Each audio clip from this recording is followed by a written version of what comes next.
मेरठ में शिव भक्त कांवड़ियों की संख्या लगातार हाईवे पर बढ़ती नजर आ रही है। यह शिव भक्त हरिद्वार से गंगा जल भरकर अपनी अपनी मंजिल की ओर निकल पड़े हैं। सुंदर सुंदर और आकर्षक कांवड़ देखने के लिए सड़कों पर श्रद्धालुओं का हुजूम उमड़ पड़ा है। कांवड़ यात्रा के दौरान लगने वाले कांवड़ सेवा शिविर में शिव भक्तों को सभी सुविधाएं उपलब्ध हो रही हैं। महाकाल सेवा समिति की ओर से लगाए जाने वाले कांवड़ शिविर में इस बार बच्चों के लिए दूध की विशेष तौर पर व्यवस्था की गई है। तो वहीं बागपत रोड पर स्थित अमित गर्ग मूर्ति वालों की तरफ से कांवड़ सेवा शिविर में चिकित्सा और भोजन का विशेष प्रबंध किया गया है। कांवड़ियों को बेहतर सुविधा देना तमाम शिविर संचालकों का कर्तव्य है और वह इसको पूरी निष्ठा के साथ निभा रहे हैं। सुनिए क्या कुछ कहना है शिविर संचालकों का। देखिए, मेरा नाम अमित गर्ग है वैसे, लेकिन मुझे मूर्ति कहते हैं। हम यह शिविर जो है तीसरा शिविर लगा रहे हैं और आप देख रहे हैं चारों तरफ भोलों का जय जयकार, भोले की जय जयकार हो रही है। इतनी सुंदर व्यवस्था हम सब लोगों ने मिलकर की है और इसका अच्छे से भोले हमारा साथ दे रहे हैं। सब कुछ आराम से चल रहा है और इतनी गर्मी होने के बावजूद इतना उत्साह भोलों के अंदर आपको देखने को मिलेगा। इतनी भक्ति यह आपको एक साल में ही देखने को मिलती है। देखिए, इस तरह से भी आदेश भी होते हैं, सभी होटलों का रोड भी अपने बढ़ते जाएँ। इतना सराहनीय कदम था वो, उसको लगातार विपक्ष कुछ और बोल के आगे बढ़ने की कोशिश कर रहा है। देखिए, इसमें बुराई क्या है जी? हम आपको ये थोड़े ना कह रहे हैं कि आपको देश से निकाला जाएगा, लेकिन अपनी पहचान बताकर ही तो आपको काम करना पड़ेगा। माननीय मुख्यमंत्री जी के द्वारा यह इतना सुंदर कार्य किया गया था, लेकिन हमारे विपक्षी लोगों ने इसको अलग ही मुद्दा दे दिया। अरे पवित्रता का सवाल है भैया, अगर कोई रास्ते में बांट रहा तो अगर किसी की इच्छा तो खा ले, लेकिन आपको बताना तो पड़ेगा। आप बताएंगे है नहीं, आप अपना नाम रखेंगे दूसरा और आप होंगे दूसरे, ये तो सब चलने वाला नहीं था। मुख्यमंत्री जी का बहुत सुंदर काम था ये, उसमें जो है माननीय सुप्रीम कोर्ट का जो हस्तक्षेप हुआ वह अच्छा नहीं था।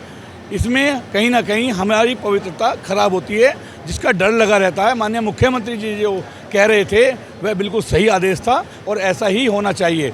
मैं सभी से आग्रह कर रहा हूं आपके माध्यम से कि आने वाले वर्ष के अंदर यह लागू होना चाहिए और आपको अपना नाम बताकर ही आपको भोजन कराना चाहिए।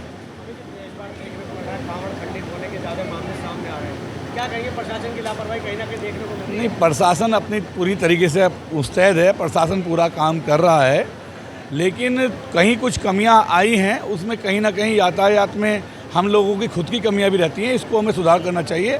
बाकी कांवड़ियों का कोई दोष नहीं है, वो इतने अच्छे मन से उठा के चलता है। लगभग 100-150 किलोमीटर की अपनी यात्रा करने के बाद अगर उसकी कांवड़ खंडित हो जाती है तो उसको मन दुखी होता है, मन व्यथित होता है, कहीं ना कहीं उग्र भावना होती है, जिसका हम लोगों को खामियाजा भुगतना पड़ता है। उसमें गलती प्रशासन की भी नहीं है, इतना बड़ा मेला है, ये छोटी मोटी घटनाएं तो होती रहती हैं। क्या कहना चाहेंगे शिव भक्त कांवड़ियों के लिए? मैं सभी शिव भक्त कांवड़ियों से अपील करूंगा आपके माध्यम से कि इस हर्षोल्लास के मेले में हम कांवड़ शिविर लगाने वालों का और हम सब मेरठ वालों का, पूरे पश्चिमी उत्तर प्रदेश वालों का साथ दें। आप इतने सुंदर, इतने भव्य तरीके से आप अपनी यात्रा को, और हमारे माननीय मुख्यमंत्री जी का मैं अभिनंदन करना चाहूँगा कि हमारे जीवन के पहली बार इतिहास में हमें ऐसा मुख्यमंत्री मिला है जिन्होंने कांवड़ियों के ऊपर पुष्प वर्षा की है।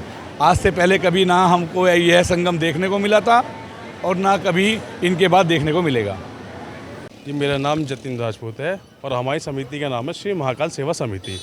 इस बार हमें 3 साल हो गए बाबा का भंडारा लगाते रहते। ये बाबा हमें सेवा का अवसर देते रहते हैं हर साल और हम जो है करते रहते हैं।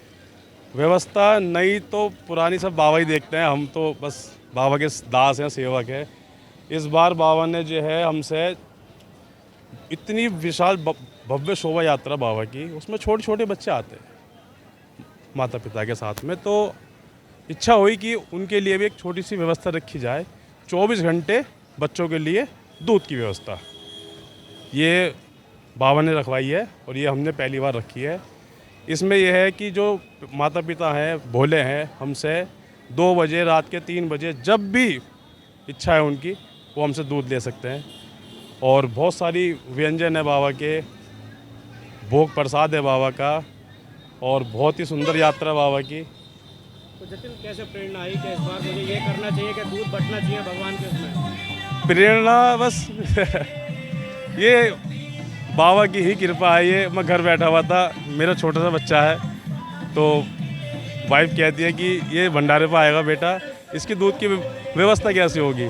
तो मेरे मन में ये आई कि दूध की व्यवस्था इसकी नहीं, सभी बच्चों के लिए होगी। अब उस दिन से मैंने प्रण ले लिया था कि हाँ, कि सभी बच्चों के लिए दूध की व्यवस्था का हम प्रयास करेंगे और इस प्रयास में हम सफल भी हो रहे हैं। श्री महाकाल सेवा समिति सफल हो रही है। किस तरीके का आयोजन और कितने दिन का आपका चलने वाला है?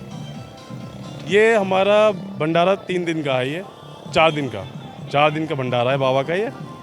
और इसमें भोजन है बाबा के लिए, भोग प्रसाद है भोलों के लिए, और दवाइयों का शिविर भी है।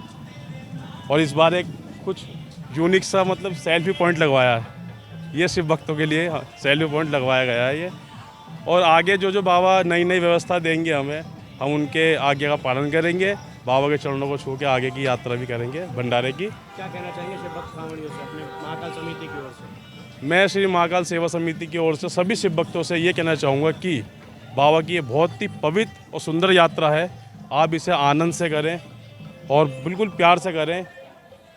बस ये बाबा से प्रार्थना है मेरी कि सभी मेरे शिव भक्त, जो मेरे भाई हैं, बंधु हैं, परिवार है, ये जितने मेरे बाबा के भक्त हैं, सब परिवार है हमारा, इनकी यात्रा सफल हो, कष्ट में ना हो, कोई हानि ना पहुँचे। क्योंकि यात्रा पे जाते कुछ हादसे हो जाते हैं तो हमें बहुत पीड़ा होती है कि मैं चाहता हूँ, बाबा से प्रार्थना करता हूँ अपने महाकाल से कि सभी की यात्रा मंगल में हो और सब जो है ठीक ठाक अपने घर पहुँचे।